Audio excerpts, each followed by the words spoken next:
Bendice, alma mía, al Señor, y bendiga todo mi ser tu santo nombre. Bendice, alma mía, al Señor, y no olvides ninguno de sus beneficios. Seguro que todos podemos contar cuán bueno es el Señor con nosotros y cuántas bendiciones Él ha derramado sobre nuestras vidas, ¿verdad que sí? Lo que pasa es que en ocasiones nos pasa en las relaciones interpersonales. Siempre recordamos aquello que no nos gusta, aquello que quizás nos haya podido herir y nos olvidamos de la multitud de bondades que el Señor tiene con nosotros. Así que en esta tarde yo creo que es acertada la invitación que nos hace el salmista a no olvidar los beneficios del Señor. Son muchos día a día y por encima de todo, el saber que Él nos ha salvado, que Él nos ha perdonado, que ese día en el que Él nos llame a su presencia, porque ninguno nos vamos a quedar aquí, el día que Él nos llame a su presencia, nosotros sabemos que nuestro nombre estará inscrito en el libro de la vida, que Él nos ha dado ese regalo, ese don precioso por medio de Jesucristo. Y estoy seguro de que eso es más que suficiente para ofrecerle este tiempo de culto, de adoración a nuestro Dios. Amén. Amén. Bueno, amén. Amén. Será. Vamos a orar al Señor. Sí, Señor, cuando allá se pase lista, cierto estoy que por tu gracia, Señor, allí estaré. Y, Señor, yo tengo ese convencimiento, como sé que aquí también mis hermanos y hermanas, Padre Santo, no por ningún mérito nuestro, no por ninguna cuestión de nuestra valía, de nuestro esfuerzo, sino por tu gracia, por lo que tú has hecho en nuestras vidas por medio de tu Hijo Jesucristo. Señor, no alcanzamos a apreciar lo que es el hecho de que tu Hijo dejara el cielo para venir aquí a la tierra y vivir entre nosotros, Señor, rechazado hasta el punto de morir en la cruz. Pedimos perdón por nuestro pecado. Pedimos perdón, Señor, por lo que llevó a tu Hijo a la cruz. Pero damos gracias por ese amor. Damos gracias, Señor, por ese perdón. Damos gracias por esa nueva oportunidad de vida que tú nos has dado. Tú has borrado, Señor, todas nuestras faltas y nuestros pecados. Y nos has dado una nueva oportunidad, Señor, de volver a ser lo que nunca debimos dejar de ser. La mejor expresión de tu imagen y semejanza. Haz que cada día, Señor, nos parezcamos más a tu Hijo Jesucristo. Haz que cada día tu Santo Espíritu vaya haciendo su obra completa en nosotros.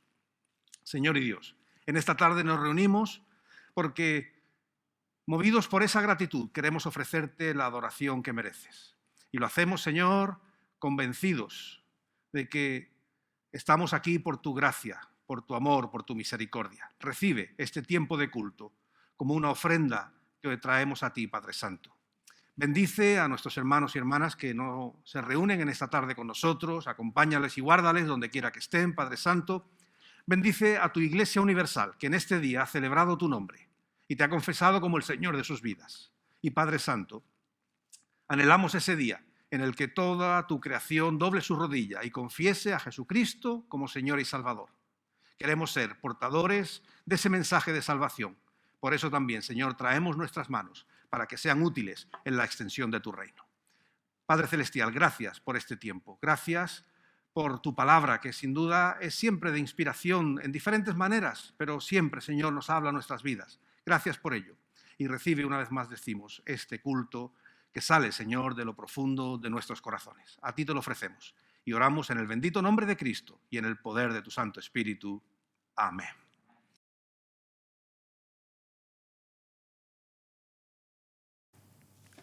Dice así la palabra del Señor. Alzaré mis ojos a los montes. ¿De dónde vendrá mi socorro? Mi socorro viene de Jehová, que hizo los cielos y la tierra. No dará tu pie al resbaladero, ni se dormirá el que te guarda. He aquí, no se adormecerá ni dormirá el que guarda a Israel. Jehová es tu guardador. Jehová es tu sombra a tu mano derecha. El sol no te fatigará de día, ni la luna de noche. Jehová te guardará de todo mal. Él guardará tu alma. Jehová guardará tu salida y tu entrada, desde ahora y para siempre. Amén.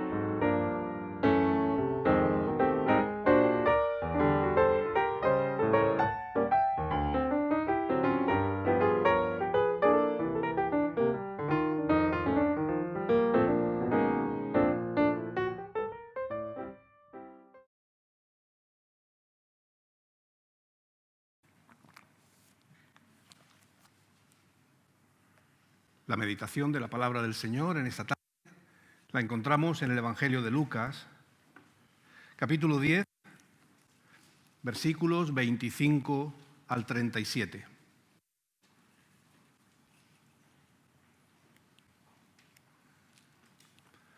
Lucas 10, 25 al 37, dice así la palabra del Señor.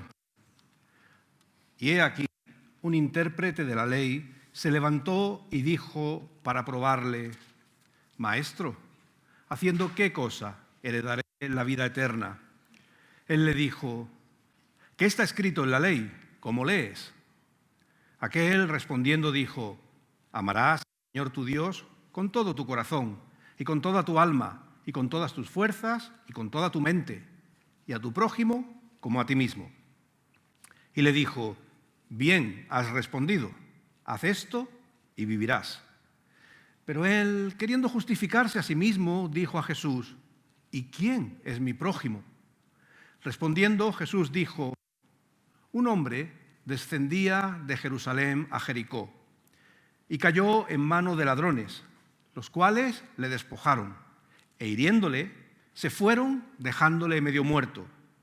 Aconteció que descendió un sacerdote por aquel camino y viéndole pasó de largo. Asimismo, un levita, llegando cerca de aquel lugar y viéndole, pasó de largo. Pero un samaritano que iba de camino vino cerca de él y viéndole, fue movido a misericordia. Y acercándose, vendó sus heridas, echándole aceite y vino, y poniéndole en su cabalgadura, lo llevó al mesón, cuidó de él. Otro día, al partir, sacó 2 denarios y los dio al mesonero y le dijo: cuídamele, y todo lo que gastes de más, yo te lo pagaré cuando regrese. ¿Quién, pues, de estos 3 te parece que fue el prójimo del que cayó en mano de los ladrones? Él dijo: el que usó de misericordia con él. Entonces Jesús le dijo: ve y haz tú lo mismo.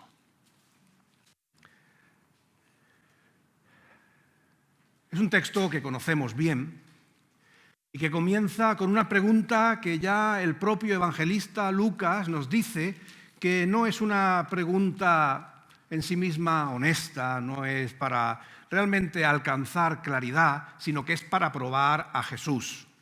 Es decir, que buscaba más ver qué respondía Jesús, no por el beneficio que su palabra le podía traer, sino a ver si encontraban algo donde pillarle, algo donde poder acusar y atacar al Señor Jesús. La pregunta, sin duda, era una pregunta relevante. ¿Cómo podré, le pregunta este hombre a Jesús, heredar la vida eterna? Sin duda es la pregunta más trascendente que quizás se le podría hacer al Señor Jesús. Sin duda es el deseo, el logro más grande que cualquier ser humano podría alcanzar, la vida eterna. No hay nada que lo pueda comparar, no hay nada que lo pueda superar. El Señor Jesús, siempre inteligente, siempre sabio, no le responde directamente. El Señor Jesús sabía la respuesta, sin duda. Pero como conocía que la intención no era limpia, no era honesta, el Señor Jesús le responde con otra pregunta y le dice: ¿qué está escrito en la ley? ¿Cómo lees? Es decir, no vas a encontrar en mí palabras que desdigan lo que ya el Señor había dicho en la ley.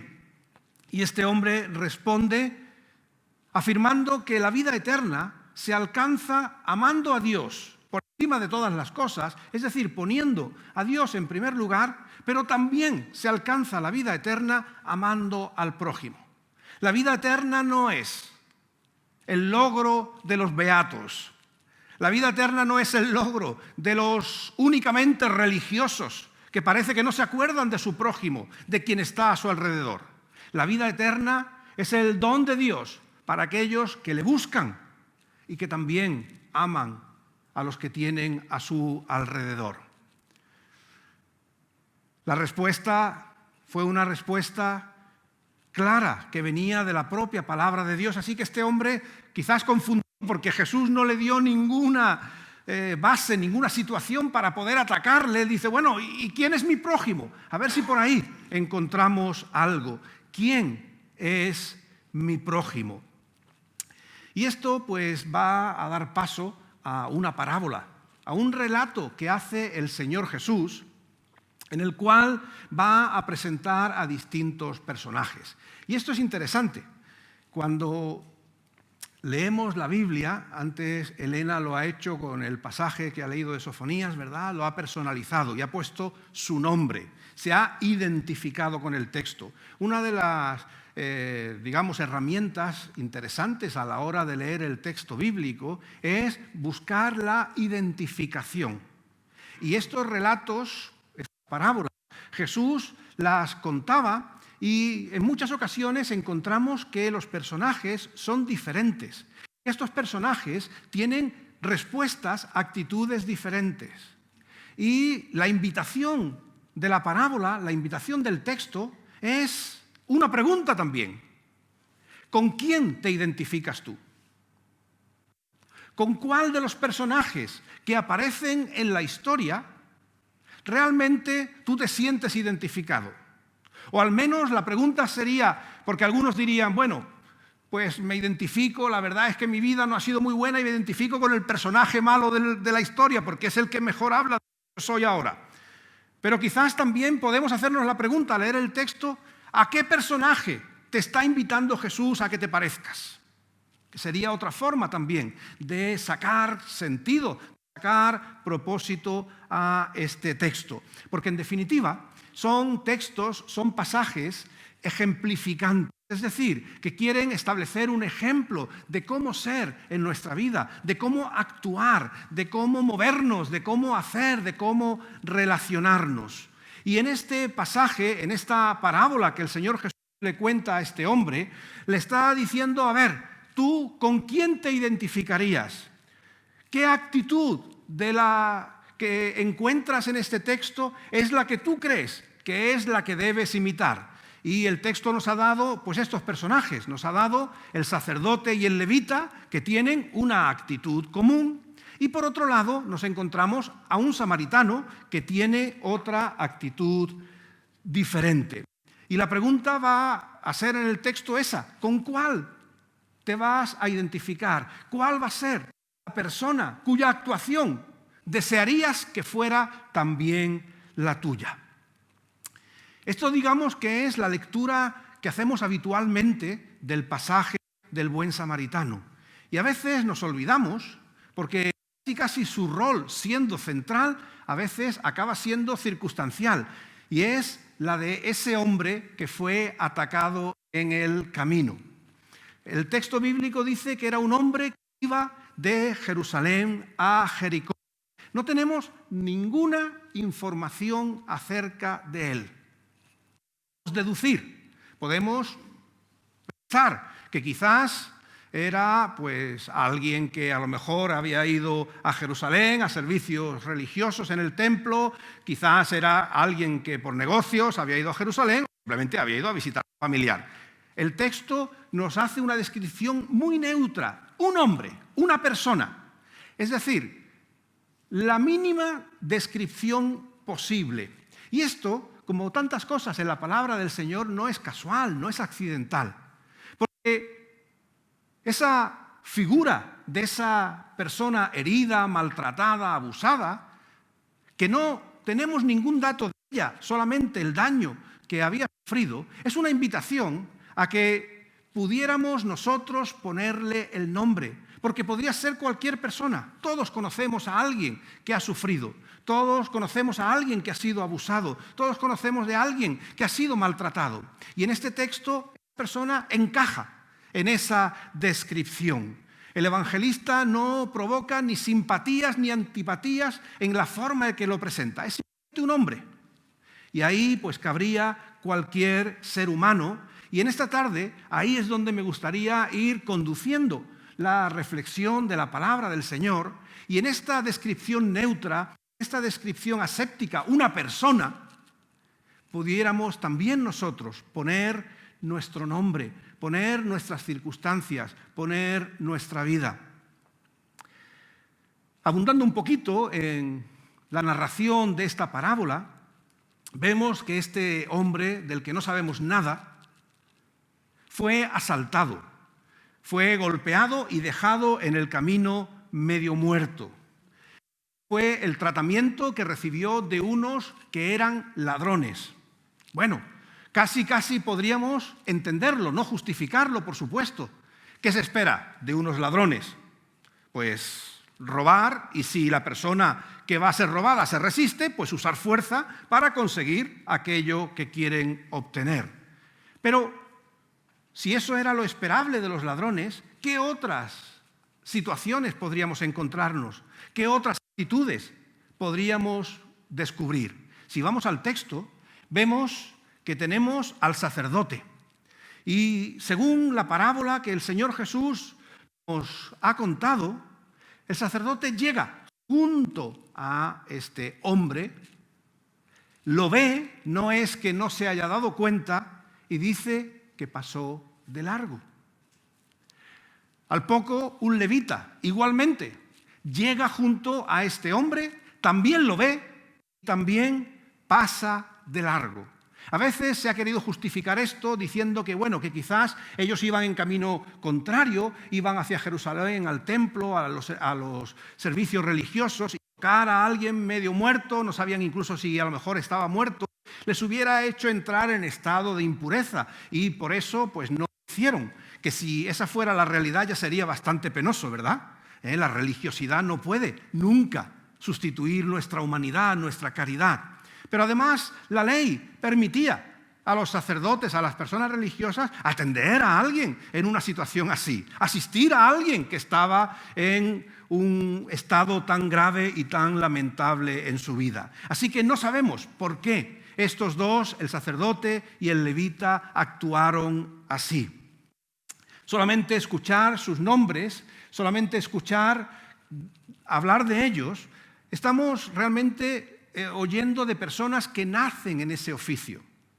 Eso era algo que iba en el linaje sacerdotal, era algo que se heredaba. Por tanto, hablar de levita, hablar de sacerdote, estamos hablando de un oficio religioso que se había ido pasando de generación en generación, y solamente por decir el nombre se les podría presumir piedad, gente piadosa. Eran gente del templo, eran gente religiosa, ¿verdad? Por tanto, se podría suponer bondad, cierta piedad en ellos. Pero aquí lo único que tenemos es su linaje, en el cual la bondad se podría presuponer, pero en su actuación no hay ninguna misericordia. Su actuación no habla nada de ellos. Sin embargo, el samaritano, para el lector judío, para aquellos que pudieran estar escuchando la parábola en boca de Jesús, están rápidamente pensando en alguien cuyo linaje no era piadoso como el del levita o el sacerdote, sino que a este era alguien visto con malos ojos, era alguien visto casi de una raza inferior y, por supuesto, nada que ver con el temor de Dios como un buen judío lo entendía. Sin embargo, sin ser un hombre religioso, sin ser un hombre que sepamos de una piedad por linaje o cualquier cosa, lo que sí nos dice el texto es que, al igual que el sacerdote y el levita, él vio al hombre en el camino. Él se acercó al hombre en el camino, pero a diferencia de estos otros, él actuó movido por misericordia. A él sí que ver a ese hombre maltrecho provocó en su interior compasión, el acercarse y ayudarle para que se pudiera recuperar. Como decía, hoy nos interesa a nosotros el hombre herido. Que el texto, repito una vez más, simplemente menciona un hombre de manera muy aséptica, en el que podemos nosotros poner nuestro nombre, en el que nosotros podríamos quizás identificarnos por cuestiones de cómo está nuestra vida en este momento, por circunstancias que pudiéramos estar atravesando. No hace falta que estemos caminando de Jerusalén a Jericó. No hace falta que estemos yendo por zonas peligrosas donde los asaltantes abundaban y pudieran robarnos lo que llevamos encima.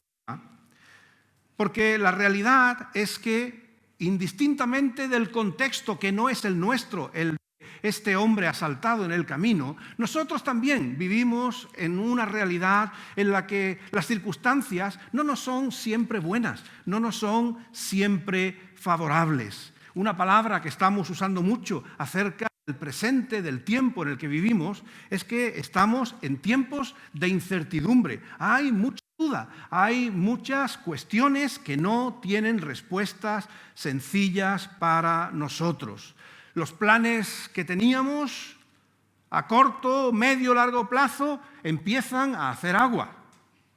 ¿Cuántos de nosotros que quizás teníamos pensado arreglar las vacaciones de una forma u otra no nos lo hemos pensado? ¿A dónde vamos a ir si es que íbamos a ir a algún sitio? No sea que uno de estos rebrotes nos pille y tengamos que afrontar la cuarentena. Una sobrina se encuentra justo en este fin de semana en esa situación. Vuelve a casa, se supone, ella vive en Inglaterra, pero por haber pasado por España, porque es española, ¿verdad? Pero bueno, vive en Inglaterra ya de muchos años, ahora en su vuelta a Inglaterra no sabe si le va a pillar el tener que hacer 2 semanas de cuarentena, a pesar de ser residente en Inglaterra, y mañana tendría que empezar su trabajo, por eso volvía, y ahora no sabe qué le va a decir sus jefes. ¿Podrá volver? ¿No podrá volver? ¿Tendrá que hacer la cuarentena? ¿Afectará eso al contrato laboral que tiene, su situación? ¿Cuántos de nosotros no podemos entender eso? Lo incierto del tiempo que estamos viviendo. Nos dicen que los ERTEs, benditos ERTEs, ¿verdad? Aquellos que lo han podido cobrar a su tiempo y en su orden, duran hasta septiembre, después quizás lo prolonguen un poco más. Pero ¿y si no? ¿Qué va a pasar? ¿Van a abrir las empresas? Los que trabajan en el ramo de hostelería y demás, ¿qué va a ser de sus situaciones? ¿Qué va a pasar con muchas empresas? ¿Los que son maestros volverán al colegio? Incertidumbre es, sin duda, la palabra que más podemos nosotros traer en esta ocasión. Y en esa incertidumbre, en ese no saber qué va a ser de nosotros, en el sentir la confusión, la angustia de no conocer qué va a ser el día del mañana, seguro que nos surge la pregunta es: ¿cómo vamos a sobrevivir a todo esto? ¿Cómo vamos a salir adelante en esta situación? A veces también a la hora de preparar el mensaje me acordaba de la situación de varios de vosotros, ¿verdad? Que habéis tenido que salir de vuestros países por circunstancias económicas, políticas, situaciones no deseables en vuestro país de origen. Venís aquí a buscar una nueva oportunidad y ahora surge esta pandemia mundial y afectan. ¿Podremos realmente sobrevivir? ¿No podremos sobrevivir? El mero hecho de ese cambio de un país a otro, ¿verdad? El empezar de cero. Nosotros como familia lo hemos vivido. Cuando hemos cambiado de país, llegabas a un país y ya no eras nadie, ¿verdad? Nadie te conoce. Nadie sabía lo que tú habías hecho en tu país, si habías regresado, si tenías una casa, si tenías un trabajo, si tenías un prestigio. Nada, todo eso se va y empiezas de cero otra vez a construirte un presente, a construirte un futuro. La incertidumbre nos acecha a todos de maneras muy distintas, de maneras muy diferentes. ¿Cómo podemos sobrevivir a todo esto? ¿Cómo habría de sobrevivir ese pobre hombre tirado en el camino cuando el propio levita, cuando aún el sacerdote no fueron capaces de tener misericordia de él? Bueno, hoy es un texto que vamos a escuchar muchas veces. Ya lo hemos oído en el tiempo de alabanza. El Señor está en medio de ti. Esa es la respuesta fundamental para los creyentes cuando vivimos tiempos de incertidumbre. Cuando no sabemos qué va a ser de nosotros, cuando no sabemos cómo vamos a sobrevivir todos los cambios, todas las circunstancias imprevisibles a las que estamos sometidos como individuos, como familias, como naciones. Nosotros sabemos que el Señor sí está en medio de nosotros, que el Señor es una realidad presente en nuestras vidas. Y hay una cosa que es muy bonita del texto, ¿verdad? Y es el hecho de que ese hombre herido, maltratado, era alguien que necesitaba misericordia. Y también nosotros debemos reconocer que necesitamos también misericordia. La misericordia del Señor no se ha terminado para con nosotros. La misericordia del Señor no fue solamente una vez, ese día que nos salvó y transformó nuestras vidas para formar parte de su realidad, de su pueblo. La misericordia del Señor es una constante en cada uno de nosotros. Hay misericordia también para nuestras vidas. El texto habitualmente se suele leer esta parábola del buen samaritano, la solemos leer para llevarnos a decir, hermanos, hermanas, seamos gente de misericordia. Porque hay muchos ahí en el camino que necesitan saber de la misericordia, de la gracia de Dios. Pero hoy me gustaría que la leyéramos desde esa óptica en la que nosotros somos los que estamos en el camino, en los que estamos en la incertidumbre, los que podemos sentirnos heridos por situaciones, los que podemos estar en tensión, en conflicto, y la palabra del Señor nos está diciendo que también hay misericordia para nosotros, que la misericordia no es algo solo que tenemos que llevar a otros, sino que también hay misericordia del Señor para nuestras vidas. El Señor no se ha olvidado de nosotros. El Señor no ha dicho, mira, como estos ya han creído, bueno, pues ya han tenido su ración de misericordia y ahora lo que tienen que hacer es ellos pasarla a otros. No, el Señor sigue mirándonos con favor. El Señor sigue cuidando de nosotros cualquiera que sea nuestra circunstancia. No importa el tiempo que hace que llevemos como creyentes. Cada día las misericordias del Señor se renuevan para con nosotros. Me gustaría leeros este texto de Efesios que dice que Dios, que es rico en misericordia, por su gran amor con que nos amó, aún estando nosotros muertos en pecados, nos dio la vida juntamente con Cristo. Por gracia sois salvos. Y juntamente con Él nos resucitó y asimismo nos hizo sentar en los lugares celestiales con Cristo Jesús. Qué precioso texto, ¿verdad? El Señor es rico en misericordia. No es un dosificador. Aquí tienes tus 3 gotitas de misericordia. No, el Señor es rico, es abundante en misericordia. Tanto que nos ha dado lo que era más difícil de obtener. La nueva vida, la salvación. Cuando estábamos, dice, muertos en nuestros delitos y pecados. ¿Puede un muerto hacer algo? ¿Verdad que no?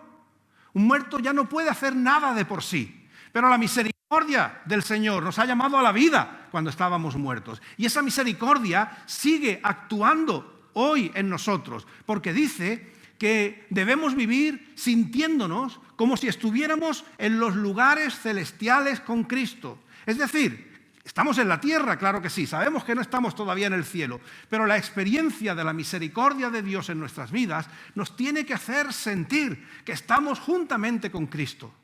Que por muy mal que la vida nos pueda estar tratando por momentos o de manera continuada, por muy difícil que puedan ser las situaciones que estemos viviendo, situaciones de salud. A veces parece que cuando entramos en una racha de enfermedad, una cosa sigue, parece que nunca levantamos cabeza. Crisis en las familias, ¿verdad? Que también parecen que nunca se terminan. O cuando entramos en una situación de fatalidad económica, las deudas solo traen más deudas, parece que nunca vamos a salir de esa espiral de necesidad. No importa.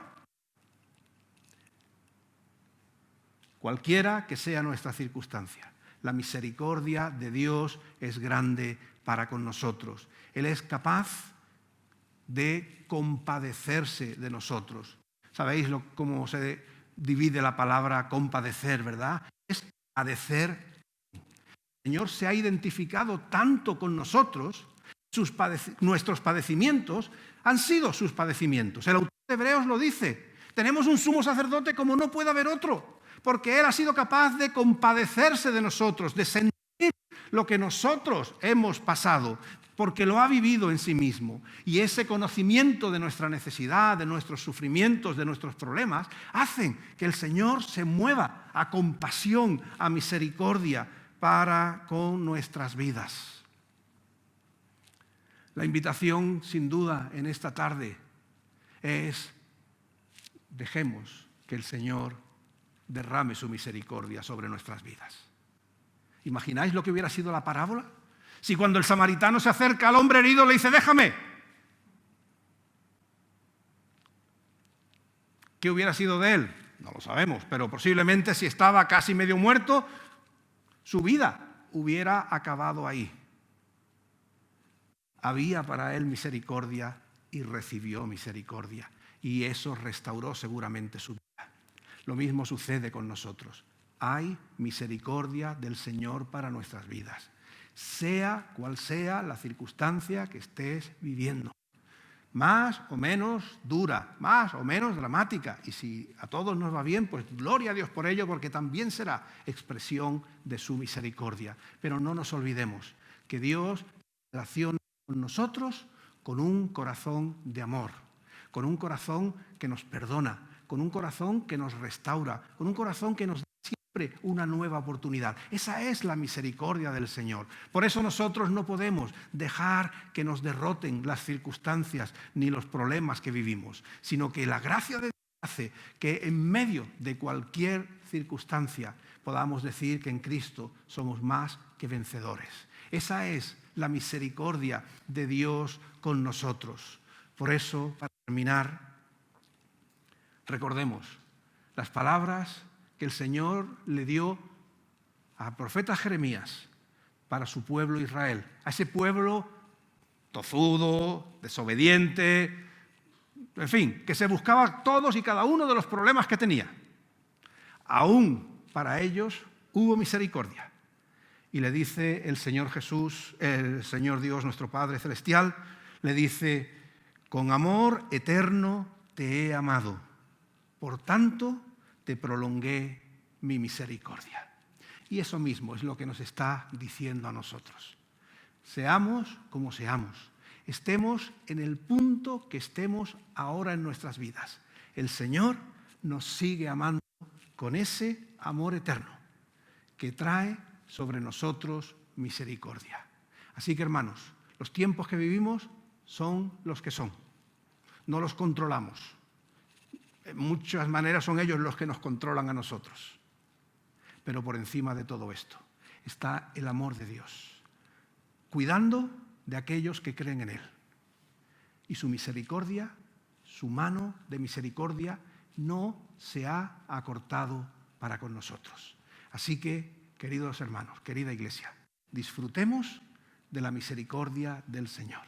Cuando lleguen los momentos difíciles, de desánimo, de angustia, recordemos que hay un Dios que nos ama y que tiene misericordia a raudales para cada uno de nosotros. Que Él nos bendiga y vivamos conscientes y disfrutando de la misericordia del Señor para nuestras vidas. Amén.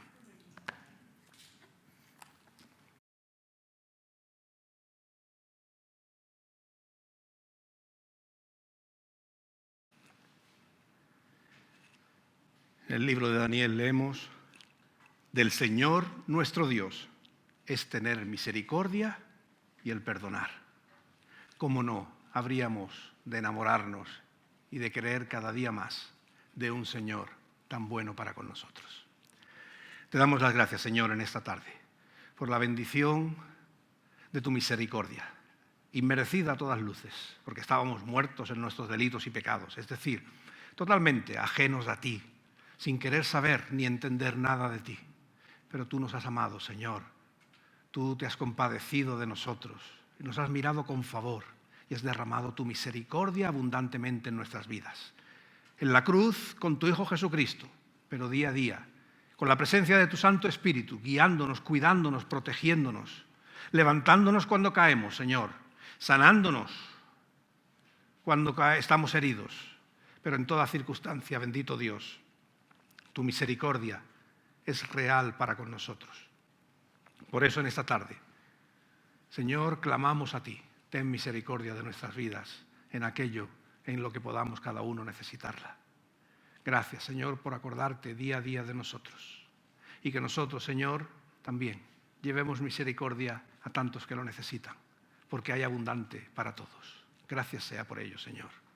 Bendícenos en la semana que comienza, en el trabajo, en el descanso, en cualquier actividad que desarrollemos, que podamos ser siempre, Señor, un testimonio vivo de ti, donde quiera que estemos.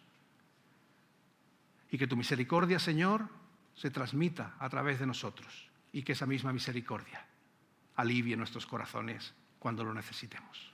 En tus manos nos ponemos. Que la gracia de nuestro Señor Jesucristo, el amor del Padre y la comunión de su Santo Espíritu sea con todos y cada uno de nosotros. Amén. Que el Señor os bendiga y que los guarde grandemente. Amén.